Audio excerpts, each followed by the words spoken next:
কোন ফ্যাসিস্টের দোসরের বক্তব্য শোনার জন্য 12ই মার্চ আমরা জাতীয় সংসদে যাচ্ছি না। 12ই মার্চ নতুন জাতীয় সংসদের অধিবেশন, সেই অধিবেশনে শুনছি আমরা ফ্যাসিস্টের দোসর, ফ্যাসিস্টের লেজুর রেখে যাওয়া রাষ্ট্রপতি বক্তব্য দিবে, ভাষণ দিবে। আপনাদের সামনে স্পষ্টভাবে বলে যাচ্ছি, কোন ফ্যাসিস্টের দোসরের বক্তব্য শোনার জন্য 12ই মার্চ আমরা জাতীয় সংসদে যাচ্ছি না।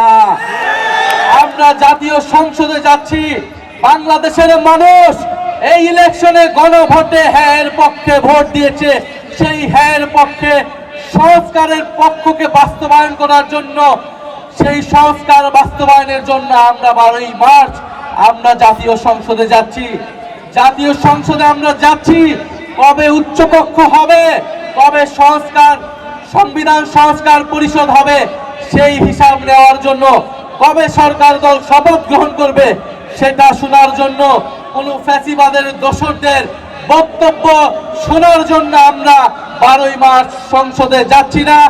আপনারাও নজর রাখবেন।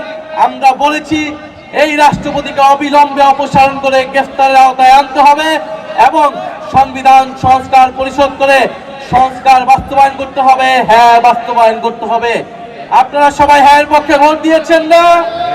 আমরা সবাই দল মত নির্বিশেষে হ্যাঁ পক্ষে ভোট দিয়েছি। ফলে সংস্কারের পক্ষে, বিচারের পক্ষে আমাদের সেই লড়াই চলমান থাকবে।